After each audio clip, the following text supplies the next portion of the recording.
Hello, my dear friends and law aspirants. Welcome back once again on Utkarsh YouTube Law Channel. This is Haseeb Chauhan, mentor for your legal reasoning. स्वागत है आपका फिर से एक बार इन्हीं कड़ियों में जिसमें हम लैंडमार्क जजमेंट्स या कुछ लीगल अपडेट्स या कुछ ऐसे केसेस के बारे में जानकारी ले रहे हैं जो एक हिस्ट्री बदल के रख दी है। जिस पर्टिकुलर केसेस में ऐसा कोई डिसीजन आया है जिसके बाद से कई चीज़ों में बदलाव हुआ है और देखने को भी मिलता है। तो चलिए इसी के साथ शुरू करते हैं। Ahmad Khan versus Shah Bano Begum and others का केस 1985 का केस है ये। इस क्वेश्चन में क्या हुआ था कि भाई बहुत सिंपल सा है कि सीआरपीसी के एक सेक्शन को लेकर झगड़ा हुआ था, ठीक है, और ये देखा गया कि भाई मुस्लिम वुमेन्स को मेंटेनेंस मिलना चाहिए या नहीं, क्योंकि उनका पर्सनल लॉ अलग बना हुआ है, मुस्लिम्स का पर्सनल लॉ अलग है। तो क्या वो सीआरपीसी के सेक्शन का फायदा ले सकती है या उनको अपने पर्सनल लॉ के डिसीजन पर ही शांत रहना होगा। तो देखिए इस केस का बैकग्राउंड कैसे शुरू हुआ। Section 125 subsection 1 of CrPC deals with answer to the question as to who can claim maintenance. सबसे पहले तो सेक्शन 125 ही क्लियर बताता है कि भाई कौन कौन मेंटेनेंस क्लेम कर सकता है। Wife from his husband, legitimate और illegitimate minor child from his father. यहां देखो वर्ड यूज किया है चाइल्ड, सन और डॉटर नहीं है। लेजिटिमेट और इलेजिटिमेट माइनर चाइल्ड, फिजिकल और mental abnormality from his father and father और मदर फ्रॉम हिज सन और डॉटर। समझ रहे हो? मतलब अगर माँ बाप बूढ़े हो गए हैं, अब उनके बच्चे हैं, तो बच्चों से, चाहे वो लड़का हो लड़की, दोनों से फादर और मदर मेंटेनेंस क्लेम कर सकते हैं सेक्शन 125 सबसेक्शन 1 ऑफ सीआरपीसी के according. Clear? Essential condition for granting maintenance include the following. तो कुछ कंडीशंस हैं जो आपको फॉलो करनी पड़ेगी मेंटेनेंस के रिगार्डिंग में। Sufficient means for maintenance are available. Person who has to give the maintenance should have means to give the same. मतलब यहां पहला देखो, कोर्ट किसी पर भी अननेसेसरी बर्डन नहीं डालता है। इंसाफ मतलब सबके साथ बराबर। तो ये देखा जाएगा कि वाकई में वो जो पर्सन है वो मेंटेनेंस देने के लायक भी है या नहीं है। आज मान लीजिए कि कोई वाइफ अपने हस्बैंड से मेंटेनेंस मांगती है कि मेरे को सर एक पर्टिकुलर मासिक भत्ता बंधवाओ इस आदमी से, मेरे को हर महीने का इतना पैसा चाहिए। अब वो आदमी खुद बीमारी से पीड़ित है, उसको कोई जॉब नहीं मिल रही, वो दिन रात हॉस्पिटल के चक्कर लगाता है या कई बार हॉस्पिटल में भर्ती होना पड़ता है उसको। तो ऐसे केस में कोर्ट उसकी तरफ से भी पॉइंट को देखती है। नेग्लेक्ट और refusal to maintain after the demand for maintenance. If the person default or omit to provide maintenance, or if he denies his obligation of maintaining, then it amounts to neglect or refusal respectively. देखो क्या कह रहा है। देखो पहले तो अगर मान लीजिए जो हमने 4 केस पढ़े हैं अलग अलग, अगर उनमें से कोई भी डिमांड फॉर मेंटेनेंस मांगता है और जिसकी जिम्मेदारी है मेंटेन करने की वो मना कर देता है, ठीक है, पहली बात तो ये। If the person default or omit to provide maintenance, or if he denies the obligation of maintaining, then it amounts to neglect or refusal respectively. तो यहां पर इस सवाल का जवाब दिया गया है कि रिफ्यूजल किसे कहा जाएगा। अगर वो भूल जाता है, डिफॉल्ट करता है, डेट जो पर्टिकुलर फिक्स की है कोर्ट ने, अगर वो उस डेट पर मेंटेनेंस नहीं पहुंचाता, ये सब चीजें इसी में आएगी। The person claiming maintenance must be unable to maintain himself or herself only if the person is unable to maintain themselves. Claiming maintenance must be unable to maintain, मतलब जो मेंटेनेंस क्लेम कर रहा है कि मुझे चाहिए, तो क्लेम करने वाला जो पर्सन है उसकी ऐसी कैपेसिटी होनी चाहिए कि वो अपने आप को मेंटेन नहीं कर पाए। unable to maintain himself or herself अगर वो पर्सन इतना सफिशिएंट है, जैसे मान लीजिए किसी हस्बैंड वाइफ का डाइवोर्स हो जाता है, हस्बैंड नहीं कमा रहा है, वाइफ कमा रही है, अच्छी खासी जॉब है उसकी, फिर वो टॉर्चर करने के पर्पज से अगर हस्बैंड को कहते हैं कि मुझे मेंटेन करो, या फिर मान लीजिए डाइवोर्स के बाद में उस पर्टिकुलर वाइफ की दोबारा शादी हो जाती है, दूसरे हस्बैंड के पास में चली जाती है, वो फिर वो टॉर्चर करने के पर्पज से पहले हस्बैंड को कह रही है कि मुझे तो इससे भी खर्चा चाहिए, कोर्ट डिनाई कर देगा। शादी होने के बाद खत्म है मामला। Quantum of maintenance depend on the standard of living. अब ये भी देखना पड़ेगा कि क्लेमर जो है, मेंटेनेंस क्लेम करने वाला आदमी, दूसरा जिससे मेंटेनेंस क्लेम किया जा रहा है, उनका स्टैंडर्ड ऑफ लिविंग क्या है, कितना मेंटेनेंस देना चाहिए। अब ये केस देखो, Ahmad Khan the appealing party who was a lawyer by profession, married to Shah Bano Begum, the respondent, in 1932, had 3 sons and 2 daughters from this marriage. In 1975, when Shah Bano's age was 62 years, she was disowned by her spouse and was tossed out from her martial home together with her children. 1975 में उस औरत को, शाह बानो को, जब वो 62 साल की उम्र में थी, उसके घर से निकाल दिया गया और उसके साथ में उसके बच्चों को भी निकाल दिया गया। In 1978, she filed an appeal in the presence of Judicial Magistrate of Indore because she was abandoned from the maintenance of rupees 200 per month, which was guaranteed to be provided by him. She demanded 500 per month as maintenance. तो 200 रुपए से वो थक चुकी थी। Abandon मतलब उसको ये भी बराबर नहीं मिल पा रहा था, सफिशिएंट नहीं था। 6 लोगों की जिम्मेदारी थी, एक तो खुद की और 5 बच्चे अलग से, तो 6 लोगों का गुजारा नहीं हो पा रहा था। तो उसने डिमांड किया कि मुझे 500 रुपए पर महीने चाहिए। Subsequently, the husband gave her irrecoverable triple talaq on November 6, 78. Maintenance claim करने के बाद में उसने ट्रिपल तलाक दे दिया उसको। अब तो ये नहीं है, पहले था, होता था।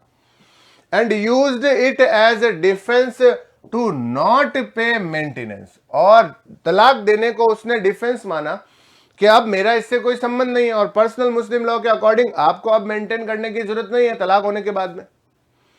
The magistrate in August 1979 directed the husband to pay an entirety of 25 per month as maintenance. Divorce के बाद में मजिस्ट्रेट ने अगस्त में यह फरमान जारी किया, ऑर्डर जारी किया कि 25 रुपए हर महीने देने पड़ेंगे।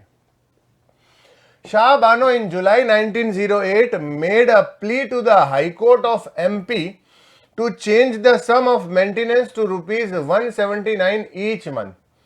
And High Court increased the maintenance to the said amount, that is 179 per month.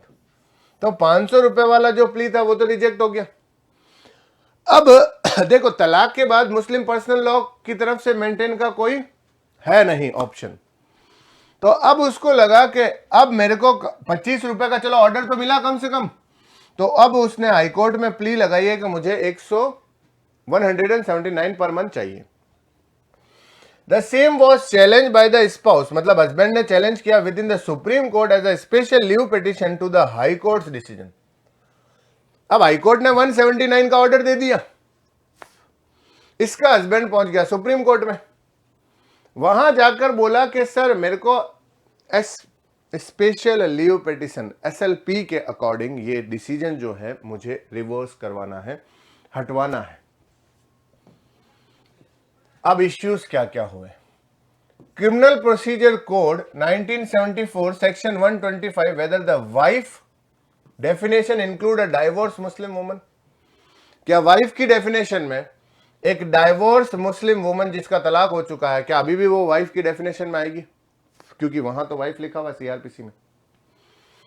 CrPC का 1974 section 125, whether it overrides personal law, क्या 125 के सेक्शन के अकॉर्डिंग, हालांकि 125 को मेंटेनेंस के अकॉर्डिंग 179 का जो ऑर्डर दिया था हाई कोर्ट ने, वो तो दिया कि भाई वाइफ की कैटेगरी, लेकिन वहां तो डाइवोर्स्ड वाइफ का कहीं जिक्र ही नहीं है, हमने पढ़ा था ना 125। तो क्या वो पर्सनल मुस्लिम लॉ को ओवरराइड करेगा वो section? CRPC 1974 section 125, whether a Muslim husband obligation to provide maintenance for a divorced wife is in or not in the conflict between section 125 and Muslim personal law. क्या high court का जो ये order है, तो क्या ये 125 का सेक्शन जो है CRPC का और दूसरा ये मुस्लिम पर्सनल लॉ जो है, क्या आपस में कॉन्फ्लिक्शन नहीं हो रहा? CRPC 1974 section 127 subsection 3 clause B, what is the sum payable on divorce? The meaning of meher or dower is not summed payable on divorce. तो मुस्लिम्स मैरिज में जो डाउरी या जो डाउरी नहीं मेहर जो डिसाइड होता है शादी के टाइम पर, क्या वो देना सफिशिएंट है या उसके अलावा भी कुछ देना पड़ेगा? Judgment. The verdict was given by the great C.J. Y.C. Chandrachud, Chief Justice, and the appeal of Muhammad Ahmad Khan was dismissed. उनकी जो अहमद खान ने मतलब हस्बैंड ने जो अपील की थी कि ये सेटिसाइड करो इस हाई कोर्ट के ऑर्डर को, मैं आगे मेंटेनेंस नहीं देना चाहता क्योंकि मैं तो डाइवोर्स ले चुका हूं, तो चंद्रचूड़ साहब जी ने खत्म किया इस पर्टिकुलर आदमी के अपील को। सुप्रीम कोर्ट ने कहा सेक्शन ऑफ द कोड मतलब 125 applies to all citizen independent of their religion and consequently section 125 subsection 3 of CRPC is pertinent to Muslim as well as without any sort of discrimination. तो यहां पर बोला कि आपका personal law बना हुआ है, इट इज वेरी गुड, लेकिन 125 CRPC हर एक इंडियन सिटीजन को सपोर्ट करेगा। यहां पर अगर बात आएगी कि CRPC के 125 को चेक करना है, मेंटेनेंस के रिगार्डिंग बात आ रही है, तो वहां पर एक मुस्लिम का पर्सनल लॉ जो है वो अगर कॉन्फ्लिक्ट होता है तो इसका मतलब ये नहीं कि CRPC अप्लाई नहीं होगा, हर एक इंडियन सिटीजन के लिए बनाया गया है। That section 125 override the personal law if there is any conflict between the two. It makes clear that there is no strife between the provision of section 125 and those of the Muslim personal law on the address of the Muslim husband's obligation to provide maintenance for a divorced wife who is incapable to maintain herself. तो यहां पर उन्होंने कहा, चंद्रचूड़ जी ने कहा कि जो आपका मुस्लिम पर्सनल लॉ के अकॉर्डिंग कोई ऐसा प्रोविजंस है, कुछ ऐसे प्रोविजंस हैं जिसमें डाइवोर्सी मुस्लिम वुमन को कोई मेंटेन करने की जरूरत नहीं है हस्बैंड के थ्रू, तो ये पर्टिकुलर चीज जो है वो 125 CRPC के कॉन्फ्लिक्शन में आ रही है। तो ऐसे केस में 125 ओवरराइड रहेगा, उसकी बात सुननी पड़ेगी। मुस्लिम पर्सनल लॉ का जो लॉ है उसको हम नहीं मानेंगे, मतलब जो पर्टिकुलर सेक्शन कह रहा है। Supreme Court in this case duly held that since the obligation of Muslim husband towards her divorced wife is restricted to the degree of iddat period, Muslim personal law कहता है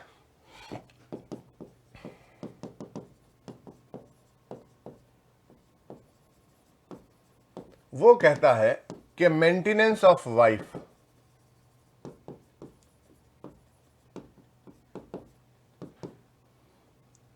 bye Muslim husband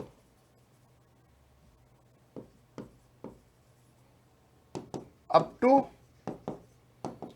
period of इद्दत, मतलब divorce के बाद का जो particular time period है 4 महीने का इद्दत का टाइम पीरियड है,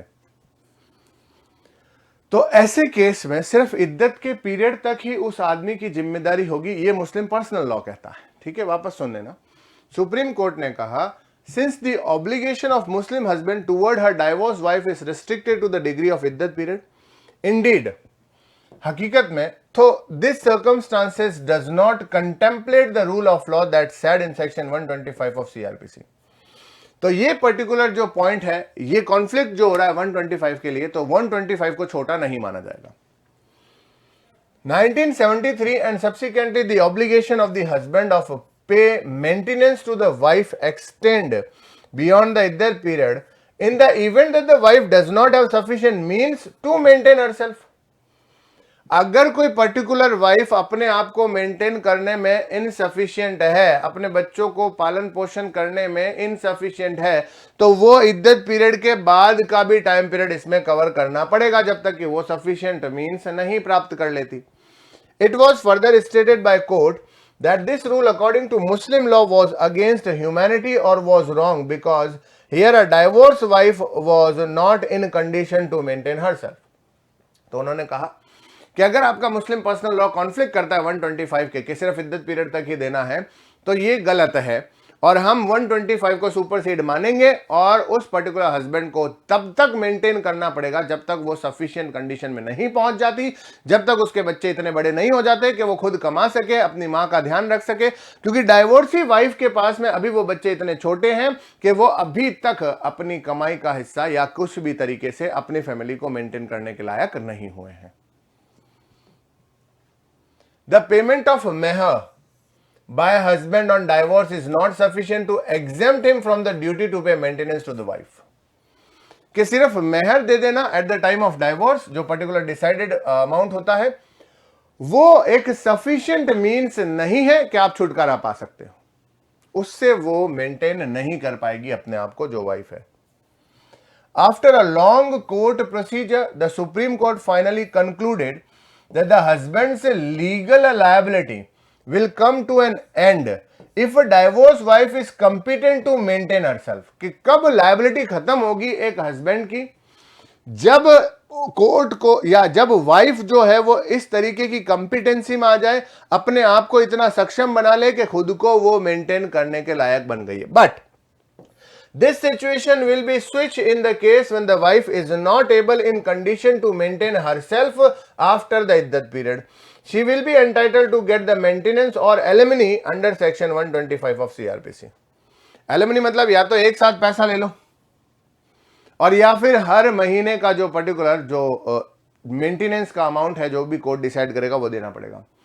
तो कुल मिलाकर अनटिल और unless if after the period of iddat, if wife, divorcee wife is not in condition to maintain herself and along with their children, तब तक हस्बैंड की लायबिलिटी अराइज होती रहेगी, उसको मेंटेन करना पड़ेगा अपनी वाइफ को। Reasoning, either section 125 of the code applies to Muslim and does the wife definition include a divorced Muslim woman or not? तो यही तो मेन सवाल था हमारा। तो अब देखते हैं क्या कहता है। Supreme Court, after referring to section 125 of CRPC, said that the religion professed by a spouse or by the spouses has no place within the scheme of this provision। यहां पर कहा गया कि चाहे वो हस्बैंड हो या वो वाइफ हो, उन दोनों के रिलीजन को नहीं देखता है सेक्शन 125 ऑफ सीआरपीसी। तो यहां वो रिलीजन की बात करता ही नहीं है। It would be irrelevant with in the application of these provisions if the spouse are Hindus, Muslims, Christians, Parsis, pagans और हीदन्स। पेगन्स का मतलब क्या होता है मुझे पता है कि आप लोगों के दिमाग में क्वेश्चन आया होगा। Pagans believe that nature is sacred and that the natural cycle of birth, growth and death observed in the world around us carry profoundly spiritual meaning. Human beings are seen as a part of nature along with other animals, trees, stones, plants and everything else that is of this earth. मतलब जो pagans जो होते हैं, pagans प्रजाति के होते हैं या जिनको हम हीदन्स भी बोलते हैं, वो किसी पर्टिकुलर मूर्ति पूजा वगैरह में नहीं मानते हैं। वो कहते हैं कि एक नेचुरल साइकिल है दुनिया का, लोग बड़े होते हैं, पैदा होते हैं, बड़े होते हैं, मर जाते हैं। तो इंसान की तरह सारे के सारे लोग बराबर हैं, चाहे वो जानवर हैं, पेड़ पौधे हैं, प्लांट्स हैं, पत्थर हैं, सभी लोग इक्वल हैं। वो किसी पर्टिकुलर एक धर्म को मानने वाले नहीं होते हैं, वो पैगन्स या हीथन्स कहलाते हैं। तो यहां पर सुप्रीम कोर्ट की इस पर्टिकुलर डिसीजन के बाद में ये रीजनिंग सामने आती है कि चाहे वाइफ हो चाहे हस्बैंड हो, उनका धर्म देखकर 125 अप्लाई नहीं किया जाता है। 125 equal to all Indian citizen. The rationale for this can be self-evident in the sense that section 125 is a part of CRPC, not of the civil law, which define and govern the rights and commitments of the parties belonging to a specific religion. Similar to the Hindu Adoption and Maintenance Act, the Shariat or the Parsi Matrimonial Act, section 125 was enacted to provide a fast and summary remedy to a category of person who are unable to maintain themselves, para 7। तो ये जहां जहां पर particular pointers आएंगे ध्यान से सुन लो दोस्तों। चाहे वो Hindu maintenance and adoption act हो, चाहे वो शरीयत हो मतलब Islamic adoption and maintenance act हो, पारसी का मैट्रिमोनियल एक्ट हो, कोई भी एक्ट हो, हम उनका धर्म देखकर सेक्शन 125 को अप्लाई नहीं करते और ना ही सेक्शन 125 धार्मिक कोई बात करता है। पर्सनल लॉ अपनी जगह पर है। Section 125 of CrPC covered all the religion. Clause B, which is the explanation to section 125 subsection 1, which defines wife as including a divorced wife, contains no words of limitation to justify the exclusion of Muslim women from its scope. Section 125 is truly secular in character. Hence, the code applies to any or all religion including Muslims. तो यहां पर जो एक सवाल हमारे सामने starting में आया था, तो वो पर्टिकुलर क्वेश्चन का जवाब मिल गया। क्या डाइवोर्स्ड मुस्लिम वुमन क्या इस पर्टिकुलर एम्बिट ऑफ सेक्शन 125 में कवर होगी? तो उसका जवाब है यस, यस, डाइवोर्स्ड मुस्लिम वुमन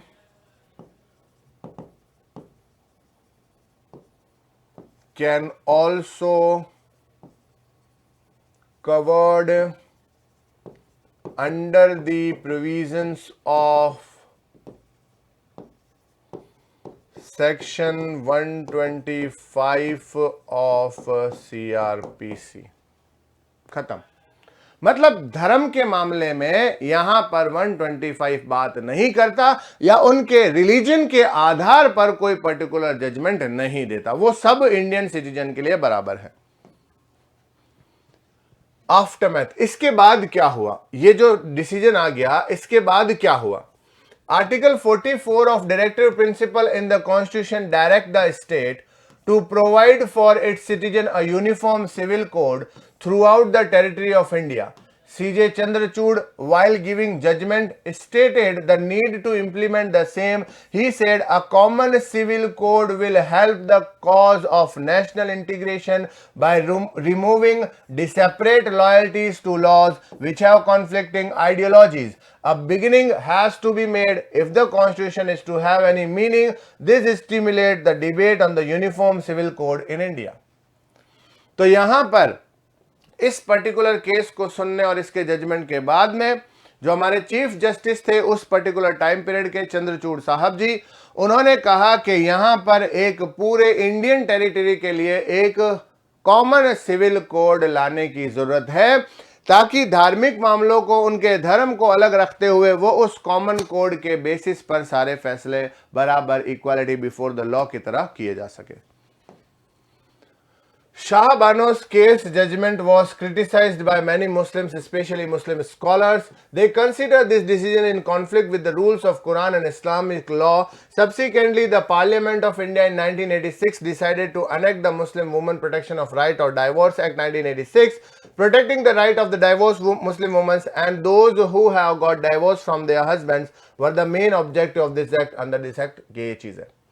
तो ये कह रहा है कि इस केस के डिसीजन के बाद में पार्लियामेंट को यह महसूस हुआ कि जो divorce Muslims women protection and right of divorce act 1986 ये इसके बाद में लाया गया ताकि स्पेसिफिकली मुस्लिम वुमेन्स के अधिकारों को दबाया नहीं जा सके, उनको भी इक्वली ट्रीट किया जा सके सभी लोगों की तरह।